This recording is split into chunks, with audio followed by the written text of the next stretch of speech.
وہ کراچی میں 5-4 وکیل آ گئے غیر مکلف تھے، کہنے لگے جی ہم سخت پریشان ہیں۔ میں نے کہا اللہ بچائے، اسی پریشانی کی پیداوار سر سید ہے، اسی پریشانی کی پیداوار مرزا قادیانی ہے، اسی پریشانی کی پیداوار عنایت اللہ مشرقی ہے، اسی پریشانی کی پیداوار مودودی ہے، اسی کی پیداوار طاہر القادری ہے۔ تو یہ سارے اسی پریشانی کی پیداوار ہے نا، کیونکہ جب بھی وہ پنجابی میں ایک مثال ہے، چولہے ہو گئی تھے چوڑیاں جوگی، جو لڑکی گھر سے بھاگ جائے تو اب وہ کسی کام کی نہیں رہی نا، وہ پریشان ہی رہے گی نا۔ تو میں نے کہا کہ جب تک وہ گھر تھی اس کا باپ ہے، چچا ہے، بھائی ہے، ماموں ہے، سارے رشتے ہیں، لیکن جب وہ ان سب کو چھوڑ کر نکل گئی تو اب تو اس کا کوئی بھی نہیں رہا نا، نہ بھائی اس کو بہن کہنے کے لیے تیار ہے، نہ باپ اس کو بیٹی کہنے کے لیے تیار ہے۔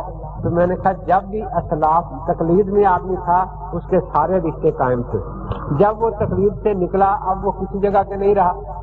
تو اسی پریشانی کی پیداوار یہ سارے فرقے ہیں۔ اللہ آپ کو پریشانی سے بچائے۔ ہے کیا پریشانی کہ جی اختلاف بہت زیادہ ہو گیا ہے۔ میں نے کہا کتنا؟ 4 امام ہو گئے ہیں۔ میں نے کہا یہاں تو کوئی مالکیوں کا مدرسہ مجھے نظر نہیں آیا، نہ شافعیوں کا، نہ حنبلیوں کا۔ تو آپ کو کیسے پتہ لگا؟ جی کسی اور ملک میں ہوں گے۔ تو میں نے کہا وہ لوگ پریشان ہو، آپ کو کیا پریشان ہونے کی ضرورت ہے؟ یہاں تو ایک ہی مسلک ہے بس۔ جی یہ ہو گیا کیوں؟ میں نے کہا تو ہو گیا، اس کو تو میں نہیں بتا سکتا۔ آپ پڑھے لکھے آدمی، آپ نے کیا فیصلہ کیا ہے کہ جی 4 کو چھوڑ دیں؟ میں نے کہا پھر جلد بازی نہ کرنا، یہ تو 4 کا اختلاف اور قرأتیں 10 ہے، تو 10 کا اختلاف تو یقین بڑا ہے نا، تو پہلے قرآن کو چھوڑنا چاہیے۔ یہ فقہ بیچاری کی تمہاری کہیں بعد میں آنی ہے، کیونکہ بڑے اختلاف کو پہلے چھوڑو، اس کے بعد چھوٹے کی طرف آ جاؤ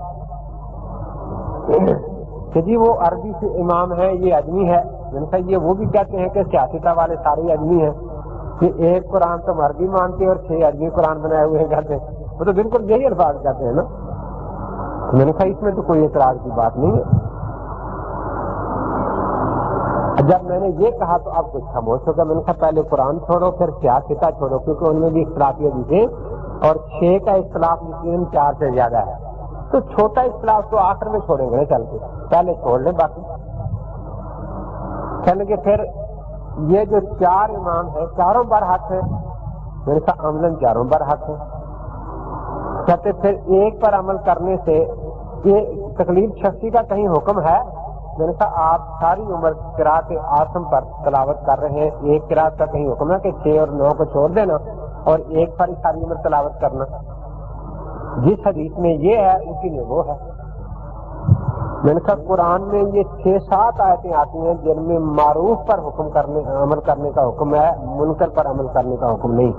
تو جو ہمارے ہاں تلاوتاً قرأت متواتر ہے وہی معروف ہے ہمارے ہاں، جو جن احادیث پر عمل یہاں معروف ہے سب کر رہے ہیں وہی معروف ہے، جس فقہ پر یہاں سب کا عمل ہے وہی معروف ہے۔ جو قاعدہ ہمارے ہاں قرآن کی قرأتوں کے اختلاف میں قبولیت کا ہے وہی ہمارے ہاں حدیثوں میں ہے اور وہی ہمارے ہاں فقہ میں ہے۔ ہم نے تقسیم نہیں کی، آپ پتہ نہیں تقسیم کہاں سے کرتے ہیں۔ کہنے کہ جی اگر ایک امام کی تقلید کریں گے تو چوتھا ایسا دین ملے گا نا، یہی جو اس نے کہا ہے۔ تو میں نے کہا جب ایک قرأت پر تلاوت کریں گے تو 10واں حصہ قرآن پڑھا جائے گا نا، 9 حصے تو رہ جائے گا نا۔ نہیں وہ قرآن تو پورا پڑھا گیا نا۔ میں نے کہا اس طرح جس طرح ایک قرأت پر تلاوت کرنے سے پورے قرآن کا ثواب ملتا ہے، ایک امام کی تقلید کرنے سے پوری سنت پر عمل ہو جاتا ہے۔ اب وہ لگے سوچنے، تھوڑی سوچ کے کہنے لگے جی دین مکے مدینے میں آیا تھا یا کوفے میں؟ میں نے کہا آیا تو مکے مدینے میں تھا، کہ پھر مکے مدینے والے امام کو مانے جی کوفے والے کو؟ میں نے کہا آپ کا دل کیا کہتا ہے؟ اچھا ہم تو کہتے ہیں کہ مکے مدینے والا مانا جائے، لیکن میں کہا تم سے بڑا جھوٹا فرقہ دنیا میں کوئی نہیں ہے۔ کیسا؟ میں نے کہا ان 10 قاریوں میں مکی قاری بھی ہے، مدنی قاری بھی ہے، لیکن تم نے قرآن کی قرأت میں مکی، مدنی، بصری ساری قاری چھوڑ دی ہے سارے، اور قاری عاصم کوفی کی قرأت پر تم تلاوت کر رہے ہو، تو تم سے بڑا کوفی اور کون ہے؟ وہ شاہ فہد بھی وہاں بیٹھ کے کوفہ والی قرأت تقسیم کر رہا ہے ساری دنیا میں آج۔ تو میں نے کہا یہ تو تم نے قرآن پاک میں مکے پر اعتماد نہیں کیا، جھوٹ بولتے ہو، قرآن کوفی والا پڑھتے اور کہتے ہو ہم مکی ہیں۔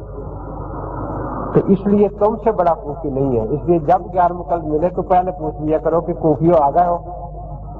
کوفی کیسے؟ کیونکہ تم قرآن ہی کوفے والا پڑھتے ہو.